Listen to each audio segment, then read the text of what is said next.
అంటే వల్లభనేని వంశీ వల్ల పార్టీకి నష్టం జరిగింది. హ! నేను అక్కడ వల్లభనేని వంశీ ఏమన్నాడా? లేపోతే అక్కడున్న పక్కనున్న వాళ్ళు ఏమన్నారనేది నేను వినలేదు. నేనసలు ఆ రోజు అసెంబ్లీకి కూడా లేట్‌గా వెళ్ళాను. కానీ ఆ భాష గాని ఎవరన్నా మాట్లాడుంటే మాత్రం తప్పు. తప్పు. అసెంబ్లీలో చంద్రబాబు కాదనుకుంటా నాయుడు గారు వల్లభనేని వంశీ పెద్దవాళ్ళు. అన్నది బయట. వయసుతో బయట, బయట మాట్లాడారు. అది మీకు తెలుసు కదా! బేసిక్‌గా మీరు అది వినే ఉంటారు, మేము చూసే వినలేదు ఉంటారు సార్. కదండీ! ఆ! నే నే లే నే నేనే చెప్తున్నాను కదా! అశోక్ గారు. నేను ఆ రోజున అసెంబ్లీకి లేట్‌గా వెళ్ళాను. ఆ సంభాషణ అట్లా జరిగుంటే మాత్రం 100% తప్పది. మా మాకు అది నష్టం. మా పార్టీకి నష్టం. ఎందుకంటే 2 మాటలు అటువంటి భాష అసలు మాట్లాడకూడదు సార్. ఇప్పుడు అదే వల్లభనేని వంశీ దాదాపు ఒక ఇప్పుడు 2, 3 నెలల నుంచి జైల్‌లో ఉన్నారు. రీసెంట్‌గా బాగా అనారోగ్యానికి కూడా గురయ్యి ట్రీట్‌మెంట్‌లు తీసుకొని అసలు గుర్తుపట్టలేనట్టుగా అయిపోయారు వల్లభనేని వంశీ. మీ సహచరుడు, మీ కృష్ణా జిల్లా వాసి, ఆ అవ్ వ్యక్తిని 2 సార్లు ఎమ్మెల్యేగా గెలిచిన అతన్ని ఇవాళ జైల్‌లో, విజయవాడ జైల్‌లో అలా చూసిన తర్వాత ఒక నాయకుడిగా ఏం చెప్తారండి? చాలా బాధాకరం విషయం సార్. ఎందుకంటే కక్ష సాధింపులు ఇటువంటివి కరెక్ట్ కాదండి. ఎందుకంటే ఆహ్, ఒక కేసు పెడితే బెయిల్‌తో బయటకొస్తాం. పొద్దాక పీటీ వారెంట్లు పెట్టి దాన్ని ఎక్స్‌టెన్షన్ చేసుకుంటా ఇన్ని నెలల పాటు అది అంటే కక్ష ఉండొచ్చు గానీ, ఆ కక్షని ఈ విధంగా తీర్చుకోవడం అనేది దారుణం అని చెప్పేసి నేను అంటే భావిస్తాను. కక్ష సాధింపా? కరెక్ట్ కాదని కర్మఫలమా? భావిస్తాను. మేమైతే వంశీ మీద కక్ష సాధింపే అని అనుకుంటున్నాం. ఎందుకంటే ఒక కేసు పెట్టొచ్చు. ఆ కేసు బెయిల్ తీసుకొని బయటకు. కానీ పీటీ వారెంట్లు యేసుకుంటా ఇన్ని నెలల పాటు అతన్ని ఇబ్బంది పెట్టడం, అతను అనారోగ్యం పాపం హాస్పిటల్‌లో చాలా జైల్‌లో ఇబ్బంది పడతా ఉన్న పరిస్థితులు. హాస్పిటల్‌లో కూడా తీసుకురాకుండా వెంటనే క్షణాల్లో చూయించి తీసుకెళ్ళిపోవటం ఇది కావాలని చేస్తున్న కుట్ర. అంటే కొడాలి నానిని కూడా అరెస్ట్ చేస్తారనే ప్రచారం జరుగుతోంది. ఆ అరెస్ట్ భయంతోనే కొడాలి నాని గుండెపోటని ముంబై హాస్పిటల్‌లో చేరి సర్జరీలు చేయించుకుంటూ ఉన్నారు. నాటకాలు ఆడుతున్నారు అనేది ఆహ్, లోకేష్ గారు పదే పదే అంటున్న మాట. నా రెడ్ బుక్ పేరెత్తితేనే వణికిపోతున్నారు. ఈ రకంగా డ్రామాలు ఆడుతున్నారు అన్నది కూడా రీసెంట్‌గా ఆయన ఒక కామెంట్ చేశాడు. హార్ట్ సర్జరీ చేయించుకుంటే కూడా దీన్ని కామెంట్ చేసుకుంటా భయపడటం ఇయన్నీ అంటే హాస్పిటల్‌లో డాక్టర్‌లు ఏఐజీలు ఇయన్నీ గూడా తప్పుడు రిపోర్ట్‌లంటారు అశోక్ గారు. ఇయన్నీ గూడా ఏంటంటే రెడ్ బుక్కు ఒక సంవత్సరం అయిపోయిందండి. ఆ మాటని వాడుతూ సంవత్సరం అయిపోయింది. కాలక్షేపం చేసేశారు. భయభ్రాంతులు చేశారు. అక్రమ కేసులు పెట్టారు. జైళ్ళకి పంపించారు. ఇంకెంతకాలం మీరు ఇదే రెడ్ బుక్‌ని పట్టుకొని పరిపాలన చేస్తారు? మీరు చేయాల్సిన పనులు చాలా ఉన్నాయి గదా! సూపర్ సిక్స్‌లు, అమరావతి రాజధాని, లక్షల ఉద్యోగాలు ఏమైపోయినాయి ఇయన్నీ? ఈ రోజున మిమ్మల్ని ఎందుకు ప్రజలు అసహించుకుంటా ఉన్నారు? సంవత్సర కాలంలోనే ప్రజలు మిమ్మల్ని ఎందుకు అసహించుకొని రోడ్ల మీదకొచ్చారు? మరి ఒక్కసారి మీరు బేరీజు జేసుకోండి. మేము మొన్న 4వ తారీఖు ప్రజా వ్యతిరేక విధానాల మీద మీ ప్రభుత్వ ప్రజా వ్యతిరేక విధానాల మీద మేము పిలిపిస్తే వేలాది మంది రోడ్ల మీదకి వచ్చారంటే దాన్ని చూసైనా మీరు కళ్ళు తెరవండి. మీరు ఇచ్చిన వాగ్దానాలని నెరవేర్చడం కోసం ప్రయత్నం చేయండి తప్ప రెడ్ బుక్ తీస్తా, వాళ్ళని అరెస్ట్ చేస్తా, వీళ్ళని అరెస్ట్ చేస్తా. ఇందాక చెప్పాను. ఎల్లకాలం ఆ సీట్లు ఒకళ్ళే కూర్చోరు. భూమి గుండ్రంగా ఉంటది. తప్పనిసరిగా అధికారం శాశ్వతం కాదు అని చెప్పేసి మీ ద్వారా లోకేష్‌కి చెప్తా ఉన్నాను. అంటే వాళ్ళు రెడ్ బుక్ అన్నారు. మీరు బ్లూ బుక్ అంటున్నారు కదా! జగన్ గారు బ్లూ బుక్ ఓపెన్ చేస్తాం. మేము కూడా పేర్లు రాసుకుంటున్నాం అంటున్నారు. అంటే రేపొద్దున మీ ప్రభుత్వం వచ్చిన తర్వాత హ్మ్. మళ్ళీ ఆ బ్లూ బుక్‌లో ఉన్న పేర్లు ప్రకారం అరెస్ట్‌లే జరుగుతాయి గదా! ఇయన్నీ సార్ ప్రజలకి మేలు చేయాలి సార్. రెడ్ బుక్కులు, బ్లూ బుక్ ఇయి గాదు. ఈ శాశ్వతం కాదండి. ప్రజల మనసుల్లో ఇప్పుడు ప్రజల మనసుల్లో చిరస్థాయిగా మంచి ముద్రలు కావాలా? ఇప్పుడు రాజశేఖర రెడ్డి గారున్నారు. ఒక గొప్ప వ్యక్తిగా శాశ్వతంగా మిగిలిపోయాడు ప్రజల హృదయాల్లో. అట్లానే ప్రజల హృదయాల్లో నిలిచిపోయే విధంగా మనం ఉండాలి, పనులు చేయాలి తప్ప రెడ్ బుక్కులు తెస్తాం, బ్లూ దీన్ని నేను హర్షించనండి. ఇది కరెక్ట్ కూడా అంటే కాదండి. మీ ఎందుకంటే జిల్లాకే సంబంధించిన మాజీ లోకేష్‌కి ఏదో మంత్రి పాపం పేర్ని నాని గారు ఒక కామెంట్ చేశారు మొన్న. రంగా గారిని ఆ రోజు హత్య చేయించారు. ఏంటి సార్? అప్పుడున్న ఎన్టీఆర్ ప్రభుత్వం కుప్పగూలింది. పార్టీ పూర్తిగా దెబ్బతినిపోయింది. మళ్ళీ ఇన్నాళ్ల తర్వాత వల్లభనేని వంశీని అదే విధంగా చంపాలని చూస్తున్నారు.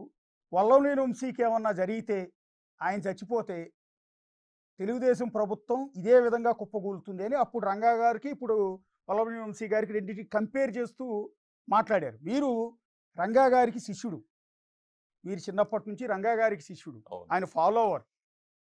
ఎలా చెప్తారండి దాన్ని? ఇది ఒక విధంగా చెప్పాలంటే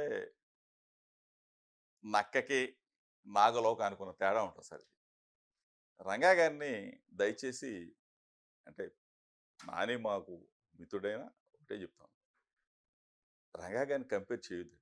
రంగా గారు ఒక ప్రజల వీరుడు, ఒక పోరాటాల్లో నుంచి పుట్టిన యోధుడు. అసలు కోస్తా జిల్లాల్లో ఈ రోజున రంగా గారి ఆయన పేరు చెప్తే, అంటే అప్పుడు మేము ఆయనతో పాటు తిరిగిన పరిస్థితులు ఉన్నాయి కాబట్టి, ఆయనతో నడిచిన నడక కాబట్టి, విజయవాడ నగరానికి వస్తే కోస్తా జిల్లాల నుంచి రంగా గారిని చూస్తే కడుపు నిండిపోయేది. ఏదన్నా ఆపద, ఏదన్నా ఇబ్బంది వస్తే రంగా గారి దగ్గరికి వస్తే ఆ ఆపద తీర్చేవాడు, ఆ బాధలు తీర్చేవాడు అని చెప్పేసి ఒక ఒక ఒక ప్రజావీరుడు సార్. ఆయనకి వేరే వాళ్ళకి దయచేసి పోల్చవద్దు. మిత్రుడు వంశీ కూడా ఆయన ఆరోగ్యంగా రావాలా, మంచి రేపు రాబోయే భవిష్యత్తు ఉండాలని చెప్పేసి కోరుకుంటాను. కానీ రంగా గారిని వేరే వాళ్ళతో కంపేర్ చేయొద్దు. ప్రజానాయకుడు. అంటే మొన్న మీరు మాట్లాడిన అంటే దాంట్లో మీ మీద గెలిచిన మీ మైలవరం ఎమ్మెల్యే వసంత కృష్ణప్రసాద్ని ఉద్దేశించిన మీరు ఆ కామెంట్ చేసింది, మా పార్టీ కండువ కప్పుని గెలిచేవారు కదవా అని అంటున్నారు. నిజమే కదా సార్. అంటే అతనిది నందిగామ అండి. ఓకే. నందిగామలో ఓడిపోయాడు. మైలవరం తీసుకొచ్చి మా లీడర్ మా జగనన్న సీట్ ఇచ్చి, మా గుర్తిచ్చి ఫ్యాన్ గుర్తిస్తే గెలిచాడు. గెలిచిన తర్వాత ఈ మధ్య నేను ఎప్పుడో చూసా, కుక్కలో ఏదంట ఏదో భాష ఏదో మాట్లాడినట్టున్నాడు. కుక్కలకు కూడా విశ్వాసం ఉంటుంది సార్. కుక్క మంచి జంతువు, పెంపుడు జంతువు. విశ్వాసఘాతకులు ఇటువంటి వాళ్ళు. ఇప్పుడు జగన్మోహన్ రెడ్డి గారు సీట్ ఇస్తే మైలవరంలో వైఎస్ఆర్ కాంగ్రెస్ పార్టీ తరఫున ఫ్యాన్ గుర్తు మీద గెలిచిన తర్వాత లాస్ట్ వరకు కూడా నేను జగన్ గారు చెప్పేవాడిని, అన్నా వెళ్ళిపోతాడన్నా, ఎందుకన్నా ఇట్లా నువ్వు లాస్ట్లో కూడా పాపం ఇన్పుట్ సబ్సిడీస్ ఉంటే ఏదో స్పిన్నింగ్ వీల్కి డబ్బులు కూడా ఇచ్చాడు పాపం. ఎందుకన్నా ఇట్లా ఇస్తావంటే, జోగి ప్రసాద్ మనోడు జోగి, ఎక్కడికి వెళ్తాడు జోగి, నిన్నే వచ్చాడు నా దగ్గరికి, డబ్బులు ఇమ్మన్నాడు, ఈ సబ్సిడీలు ఇచ్చేసాను, ఆ బిల్లులు కొట్టించాము, ఎక్కడికి వెళ్తాడు అని చెప్పేసి పాపం మంచి మనసు ఉన్నాడు కాబట్టి నమ్మాడు సార్. నమ్మితే ఒక్క పోటు చేసి వెన్నుపోటు చేసి మమ్మల్ని వెళ్ళిపోయాడు. సరే పోతే పోయావు, గెలిస్తే గెలిచావు, 5 సంవత్సరాలు అనుభవించావు, బిల్లులు చేయించుకున్నావు, సబ్సిడీలు తీసుకున్నావు, పోతే పోయావు. కానీ విశ్వాసం ఉండాలి కదండి. వెళ్ళిన తర్వాత జగన్ గారిని ఇష్టం వచ్చినట్టు తిడతా ఉన్నాడు. తప్పు కదా సార్ అది. ఎట్లా విశ్వాసఘాతకులు వీళ్ళు మాట్లాడటం కరెక్ట్ కాదని ఆ కామెంట్ చేశాను సార్. రీసెంట్గా మళ్ళీ మా 5 సంవత్సరాలు దోచేసుకున్నారు. అంటే రీసెంట్గా మీదొక వివాదం అయింది పర్టికులర్గా తెలుగుదేశం పార్టీలో. ఎందుకంటే ఆ తిరువూరులో మీరు తెలుగుదేశం పార్టీ నేతలు, తెలుగుదేశం పార్టీ ఎమ్మెల్యేలతో కలిసి ఒక ర్యాలీలో పార్టిసిపేట్ చేశారు. బహుశా అది గౌడ కమ్యూనిటీకి సంబంధించిన ర్యాలీ అనుకుంటాను. కాకపోతే అందులో గౌతు శ్యామ్ సుందర్ శివాజీ గారి అమ్మాయి శిరీష ఉన్నారు మీ పక్కన, అట్లాగే లోకల్ ఎమ్మెల్యే కొలికిలిపూడి కూడా ఉన్నట్టున్నాడు. సో ఎందుకు టీడీపీ వాళ్ళతో కలిసి ర్యాలీలో పార్టిసిపేట్ చేయాల్సి వచ్చింది? అశోక్ గారు, తిరువూరు కాదండి, నూజివీడు. అవునండి. నూజివీడు గౌడ సంఘం ఆధ్వర్యంలో సర్దార్ గౌతులచ్చన్న గారి విగ్రహాన్ని అక్కడ ప్రతిష్ఠించారండి. ఆ ఆవిష్కరణ కార్యక్రమంలో భాగంగా నన్ను కూడా పిలిచారు. నాతో పాటు శిరీష్ గారు, శిరీషమ్మ, కొనకళ్ళ నారాయణ గారు, అక్కడ పార్థసారథి గారు, మంత్రి గారు, అందరం కూడా కలిసి అక్కడికి వచ్చాం. ఆ క్రమంలోనే పాపం మంత్రి పార్థసారథి గారితో తప్పు అయిందని 2 సార్లు క్షమాపణ చెప్పించుకున్నారు. కొనకళ్ళ నారాయణ గారితో 2 సార్లు క్షమాపణ చెప్పించుకున్నారు.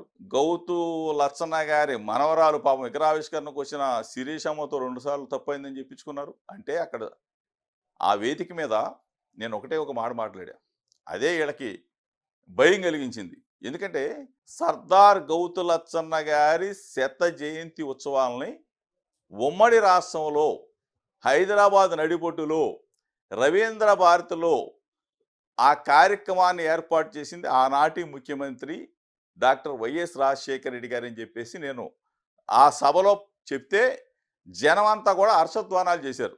పాపం ఆ మాటకి జీర్ణించుకోలేక వీళ్ళందరితో కూడా తప్పైందని చెప్పించారు. ఏం పాపం చేశారని చెప్పేసి వీళ్ళు క్షమాపణ చెప్పారు నాకైతే తెలియదండి. అది నాకు కూడా ఒక బీసీ వ్యక్తిగా నాకైతే వాళ్ళని చూసి జాలేసింది, బాధ కలిగింది. అంటే టీడీపీలో ఏం ప్రచారం జరిగింది అంటే, టీడీపీ కావచ్చు, కూటమి 3 పార్టీల్లో కూడా ఏం డిస్కషన్ జరిగింది అంటే, కేసులకు భయపడి, మిమ్మల్ని అరెస్ట్ చేస్తారని భయపడి, తెలుగుదేశం పార్టీలో చేరేందుకు జోగి రమేష్ విశ్వ ప్రయత్నాలు చేశారు. అందులో భాగంగానే ఇలా కలిసి ర్యాలీలో పాల్గొన్నారు అనేది ఒక డిస్కషన్. అది ఆరోపణ అయి ఉండొచ్చు. దానికి కూడా చెప్తాను అశోక్ గారు. అది పార్టీకి సంబంధించిన ర్యాలీ కాదు, గౌడ సంఘానికి సంబంధించిన ర్యాలీ. ఆ ర్యాలీలో మా గౌడ కులస్తులకు సంబంధించిన జెండాలు తప్ప తెలుగుదేశం పార్టీకి సంబంధించిన జెండాలు లేవు.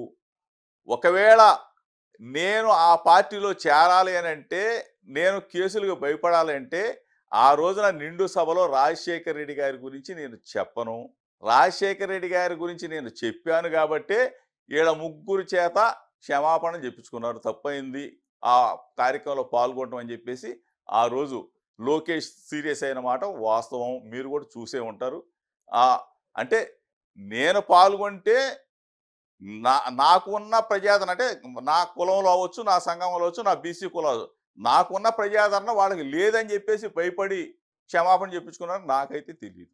Yes sir. ఒకటి కన్క్లూడ్ చేసే ముందు, మీ పార్టీలో నంబర్ 2గా ఉన్న చెప్పండి సార్. విజయసాయి రెడ్డి గారు జగన్ గారిని వదిలి, పార్టీని వదిలి కంప్లీట్ నేను వ్యవసాయం చేసుకుంటానని వెళ్ళిపోయారు. అదేమంటే మొన్న రీసెంట్గా చేసిన కామెంట్ ఏంటంటే, నన్ను ఆ జగన్ గారి చుట్టూ ఉన్న ఒక కోటరి నన్ను అవమానించింది, నన్ను 2వ స్థానం నుంచి 2000 స్థానానికి పడేశారు, ఆ గౌరవం లేకే, నన్ను అవమానాలు భరించలేకే పార్టీ నుంచి వెళ్ళిపోయాను నేను అనేది ఆయన అన్నమాట. ఆ రోజున జగన్మోహన్ రెడ్డి గారు సాయిరెడ్డి అన్నకి ఎంత ఇంపార్టెన్స్ ఇచ్చారనేది అందరికీ తెలుసండి.